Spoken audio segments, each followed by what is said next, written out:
Hi friends, welcome to our channel engineer மளிகை கடை. இன்றைக்கி நாம் இன்ஜினியர் மளிகை கடையில் எதை பற்றின வீடியோ பார்க்க போகிறோன்னா, 5 ரூபா அட்டை சேல்ஸில் முந்திரி பருப்பு அண்ட் கிஸ்மிஸ் இது ரெண்டும் நீங்கள் பார்க்க போகிறோம். புதுசாக பார்க்க ஃப்ரெண்ட்ஸ் நம்ம சேனலை சப்ஸ்கிரைப் பண்ணிட்டு பாருங்கள். நம்ம சேனலில் மளிகை கடை ப்ளஸ் பிஸ்னஸ் ரிலேட்டடாக நிறைய வீடியோஸ் இருக்கும். ஓகே ஃப்ரெண்ட்ஸ், இன்றைக்கி வந்து இந்த 5 ரூபா அட்டை இல்லாத மளிகை கடையே கிடையாது, பெட்டி கடையே கிடையாது. சரியா? இப்போ நம்ம கடையில் நானே பேக்கெட் போட்டுருவேன். இது வந்து ஒரு சிறு தொழிலில் இது வந்து ஒரு பெரிய வேக்கண்ட்டாகவே இருக்குது. சரியா? வேக்கண்ட் மீன்ஸ் எப்படி சொல்லணும்னா, இன்னைக்கு வந்து இந்த 5 ரூபாய் அட்டை வந்து எல்லா ஹோல்சேல் கடையிலும் போட ஆரம்பிச்சிட்டாங்க. இன்க்ளூடிங் சாக்லேட் கடையில் கொண்டு இதை போட்டிருக்காங்க. ஒரு சாதாரண சிட்டிலே ஒரு 30 கடை இருக்குன்னா அவங்களுக்கு சப்ளை பண்ணுறதுக்கான ஆட்கள் அந்த அளவுக்கு கம்மியாக தான் இருக்காங்க. சரியா? சில டைம் இந்த அட்டைலாம் இல்லைன்னு சொல்லி அனுப்புறதா நான் பார்த்துருக்கேன். இந்த பிஸ்னஸ் வந்து 2 விதமாக நடக்குது. எப்படின்னா, ஒன்று வந்து நீங்களே இந்த முந்திரி பருப்பை வாங்கி நீங்களே பேக்கெட் போட்டு கொண்டு கடைக்கு கொடுக்கணும். சரியா? இப்போ 10 பேக்கெட் இருக்குன்னா நீங்கள் 50 ரூபாய்க்கு கொடுக்கீங்கன்னா கடைக்காரங்களுக்கு 40 ரூபான்னு கொடுக்கணும். அவங்களுக்கு இதில் 10 ரூபா ப்ராஃபிட் கிடைக்கும்.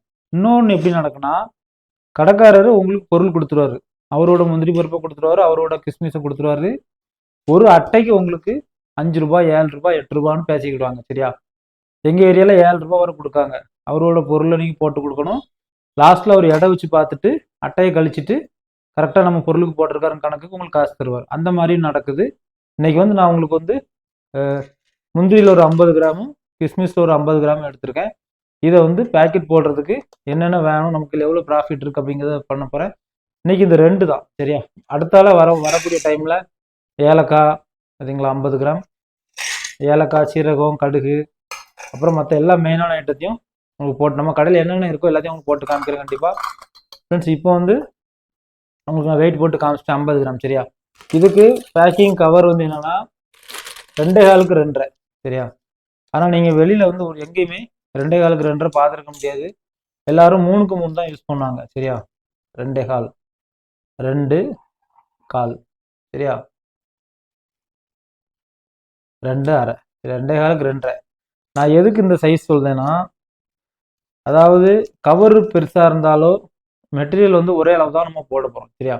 அதனால கவர் வந்து நமக்கு குறைச்சிட்டால் நமக்கு கேஜி வாங்கும் பட்சத்தில் இது வந்து 1 கேஜி வாங்கினது. சரியா? எவ்வளோ இருக்கு பாருங்க, ஃபுல்லாக இருக்கும். எல்லாம் காலியாகி இவ்வளோ காலியாகி இப்போ இவ்வளோ இருக்குது. சரியா? இப்போ இது உங்களுக்கு வந்து 10 கிராம் மட்டும் வெயிட் வச்சுருக்கேன்.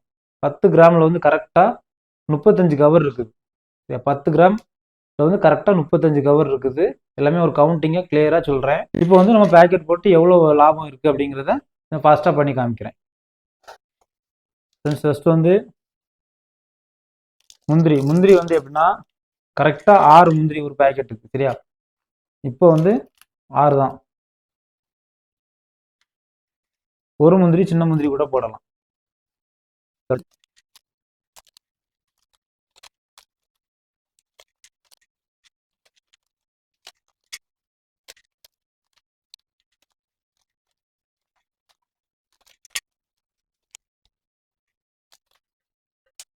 ஓகே ஃப்ரெண்ட்ஸ், இப்போ வந்து நம்ம வந்து பேக்கெட் போட்டாச்சு.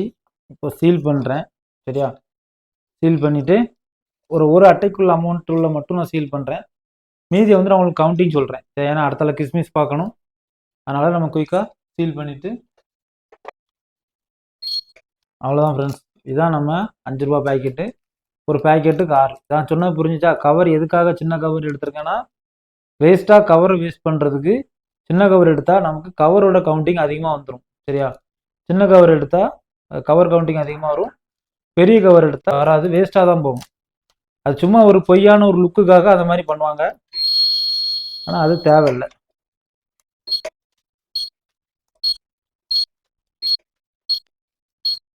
ஓகே ஃப்ரெண்ட்ஸ், இப்போ அட்டையில் பின் பண்ணலாம். நமக்கு வந்து இது நம்ம கடைக்கு வர அட்டை தான். சரியா? நம்ம கடைக்கு ஏதாவது இந்த ஒரு சில ப்ராடக்ட்லாம் வரும், அதில் உள்ளதை அவங்க லேபிளை பிச்சுட்டு நம்ம இது பண்ணிக்கிடலாம்.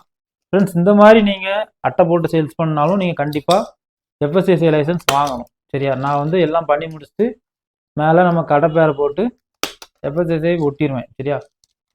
கண்டிப்பாக எஃப்எஸ்சிஐ லைசன்ஸ் வாங்குங்க. அது ஒரு சின்ன ப்ராசஸ் தான். லாஸ்ட் ஒரு வீடியோ பண்ணியிருக்கேன், ஃபஸ்ட் லிங்க்கில் தரேன், அதை பாருங்கள். அதை பார்த்து அப்ளை பண்ணி வாங்கிட்டு பிஸ்னஸ் ஸ்டார்ட் பண்ணுங்கள். சரியா? ஏன்னா நீங்கள் எந்த ஒரு இதையும் கரெக்டாக பண்ணால் நீங்கள் யாருக்கும் பயம் இல்லாமல் இருக்கலாம். எஃப்எஸ்சிஐ லைசன்ஸ் வாங்கிட்டா உங்கள் கம்பெனிக்கு ஒரு நேம் வச்சு எஃப்எஸ்சிஐ லைசன்ஸ் உங்கள் ஊர் பேர் அடிச்சுட்டு நீங்களே கெத்தாக கொண்டு கொடுக்கலாம். எஃப்எஸ்எஸ்ஐ லைசன்ஸ் அடிக்கலாம், நீங்கள் ஸ்டிக்கர் ஒட்டி பிரோஜனம் கிடையாது. எஃப்எஸ்எஸ்ஐ நம்பர் இல்லாமல் ஒரு பயத்தோட தான் பிஸ்னஸ் பண்ணுற மாதிரி இருக்கும். அதனால் கண்டிப்பாக எஃப்எஸ்எஸ்ஐ லைசன்ஸ் வாங்கிக்கிறங்க. ஓகே ஃப்ரெண்ட்ஸ், இப்போ வந்து ஒரு அட்டை, சரியா, இதுதான் ஒரு அட்டை. இது வந்து 50 ரூபாய்க்கு இருக்கும். நீங்கள் கடைக்கு வந்து 40 ரூபாய்க்கு கொடுக்குற மாதிரி இருக்கும், சரியா. கடைக்காரங்களுக்கு 10 ரூபா லாபம் இருக்கும். ஹோல்சேல் கடைக்கு கொடுக்கும்போது நீங்கள் 40 ரூபான்னு கொடுக்குற மாதிரி இருக்கும். இப்போ நம்மளா போடும் போச்சுல நமக்கு வந்து எக்ஸ்ட்ரா 4 பாக்கெட் வந்திருக்கு, சரியா. இந்த பார்த்துக்காங்க, இதில் 10 பாக்கெட் இருக்குது, இதில் 4 பாக்கெட் இருக்குது. அப்புறம் மொத்தம் நமக்கு வந்து 14 பாக்கெட் இருக்குது. 70 ரூபாய்க்கு நமக்கு சேல்ஸ் ஆகும், சரியா. 70 ரூபாய்க்கு சேல்ஸ் ஆகும். இன்னைக்கு இந்த முந்திரி பருப்பு நல்ல குவாலிட்டியானது. கரெக்டாக 50 கிராம் அப்படியே ஹோல்சேல் ரேட் சொல்லுதேன். இது வந்து 50 கிராம் வந்து 35 ரூபா, சரியா. 35 ரூபா 50 கிராம். அப்படியே டபுள் ப்ராஃபிட். கடையில் சேல்ஸ் பண்ணால் 70 ரூபாய்க்கு சேல்ஸ் ஆகும். நீங்கள் வந்து அட்டையாக போட்டுக்கும் போச்சுலையும் உங்களுக்கு நல்ல மார்ஜின் இருக்குது, சரியா. நீங்கள் ஒன்றுமே கிடையாது. கடையிலனா நம்ம 50 ரூபாய்க்கு சேல்ஸ் பண்ணோம், நீங்கள் 10 ரூபா குறைச்சி கொடுக்க போகிறீங்க. ஒரு கடையிலையும் 10 அட்டை 5 அட்டைன்னு சொல்லிட்டு அதிகமாக வாங்குவாங்க. ஹோல்சேல் கடையிலலாம் நீங்கள் ஒரு ஹோல்சேல் கடை பிடிச்சாலே போதும், ஒரு நாளைக்கு 30 அட்டை 40 அட்டைன்னு அழிப்பாங்க, சரியா. ஆனால் வியாபாரி வந்து அந்தளவு ஸ்பீடாக வாங்கிட்டு போவாங்க. சரி, ஓகே. இப்போ நம்ம வந்து முந்திரி முடிச்சிட்டோம். இதை நான் பேக்கெட் போட்டுக்கிறேன். அடுத்து கிஸ்மிஸ் பார்க்கலாம். கிஸ்மிஸ் வந்து எப்படி பேக்கெட் போடணும் என்னன்னு சொல்கிறேன் ஃப்ரெண்ட்ஸ். கிஸ்மிஸ் வந்து நமக்கு வந்து வெயிட்டு கொஞ்சம் கவுண்டிங் வந்து நல்லா நிறைய இருக்கும், சரி, நிறைய இருக்கும். ஆனால் நம்ம வந்து இது எப்படி போடணும்னா கரெக்டாக ஒரு பாக்கெட்டுக்கு வந்து கரெக்டாக 10லேருந்து 12 வரை போடணும், சரியா. இப்படி பண்ணிவிட்டு இப்படி ஒரு ரஃபாக ஒரு கவுண்டிங் பண்ணிடணும். 4 5 6 7 8 9 10 11 ரைட், ஓகே. அவ்வளோதான், இவ்வளோ தான் ஃப்ரெண்ட்ஸ். அதாவது இப்போ நீங்கள் பார்க்கலாம், ஒருவேளை நீங்கள் சொல்லலாம் எங்கள் ஊரில் கிஸ்மிஸில் நிறையா இருக்குமே, நீங்கள் கம்மியாக போட்டுன்னு சொல்லலாம். கிஸ்மிஸில் நிறைய வெரைட்டி இருக்குது, சரியா. நான் எடுக்கிற கிஸ்மிஸ் வந்து நம்ம கடையில் 3 மாதம் இருந்தாலும் அது வந்து புளிக்காது. நீங்கள் கம்மி குவாலிட்டிக்கு வாங்கினா அது ஒரே மாதத்தில் கலர் மாறிடும், புளிச்சிரும், சரியா. நல்ல குவாலிட்டியாக வாங்கி கொடுங்க. ஒரு 2 பழம் கம்மியாக இருந்தால் கூட பிரச்சனை கிடையாது, சைஸ் சின்னதாக இருந்தால் கூட பிரச்சனை கிடையாது, சரியா. இப்போ இதை அப்படி ஃபில் பண்ணுவோம்.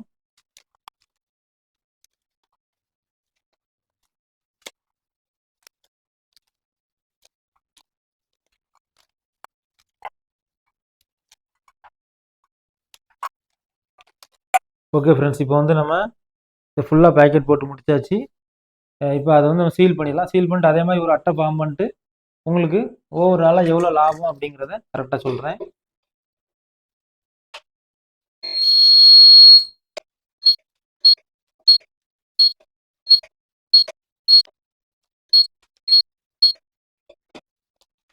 ஓகே ஃப்ரெண்ட்ஸ், இப்போ நம்ம இதை வந்து நம்ம பின் பண்ணிடலாம்.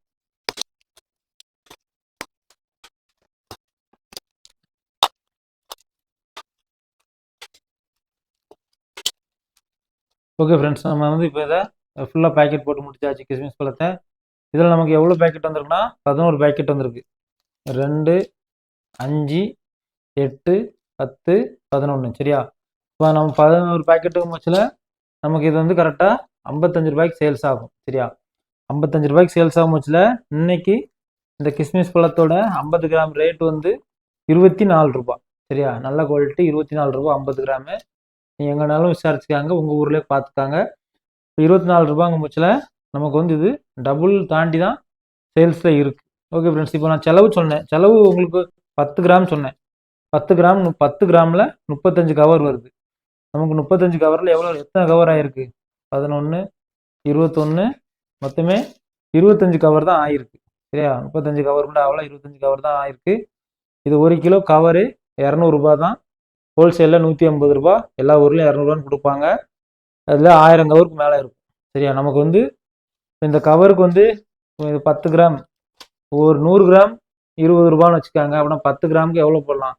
2 ரூபா தான் நீ கவரே ஆயிருக்கு. அதுலேயும் இவ்வளோ கவர் மிச்சம், சரியா. கவருக்கான செலவு 2 ரூபா தான். அட்டை வந்து கடைங்க முச்சில் எனக்கு அட்டை கடையிலே இருக்கும். நீங்கள் பிஸ்னஸ் பண்ண முச்சில் உங்களுக்கு ஒரு அட்டைக்கு வந்து 50 பைசா கணக்கு பண்ணிக்காங்க, சரியா. கிலோ 15 ரூபா 20 ரூபா அப்படின்னு வரும் இந்த அட்டை. நீங்கள் இந்த சைஸ் சொல்லி வாங்கிக்கிடலாம். 7க்கு 10, 8க்கு 10, 5க்கு 10 இப்படின்னு சைஸ் சொல்லி நீங்கள் வாங்கிக்கிடலாம். அது மாதிரி இதில் வந்து நல்லா ப்ராஃபிட்டான தொழில். எடுத்து பண்ணுறவங்க கண்டிப்பாக எடுத்து பண்ணுங்கள். கடைக்கு பண்ணுறவங்க கண்டிப்பாக கடைக்கு பண்ணுங்கள். டபுள் மார்ஜின் இருக்குது. இந்த மாதிரி போடும்போது என்னன்னா எந்த கடைக்கு போனாலும் மேக்ஸிமம் வேண்டான்னு ஃபர்ஸ்ட் சொல்லுவாங்க. நீங்கள் போகிற நேரம் அவங்களுக்கு அட்டை இல்லைன்னா உடனே வாங்கிடுவாங்க. ஏற்கனவே ஒரு கடலை வீடியோ பண்ணியிருப்பேன், அந்த லிங்க்கும் கீழே தாரேன் பார்த்துக்காங்க. எஃப்எஸ்எஸ்சி லைசன்ஸ் எடுக்கிறதையும் கீழே லிங்க் தாரேன், கண்டிப்பாக பார்த்துக்காங்க, உங்களுக்கு கண்டிப்பாக பிரயோஜனப்படும். ஓகே ஃப்ரெண்ட்ஸ், உங்களுக்கு இந்த வீடியோ ரொம்ப யூஸ்ஃபுல்லாக இருக்கும்னு நினைக்கிறேன். மீண்டும் ஒரு தொழில் மற்றும் ஒரு பயனுள்ள வீடியோவில் சந்திக்கலாம். தேங்க்யூ ஃபார் வாட்சிங் இன்ஜினியர் மளிகை கடை.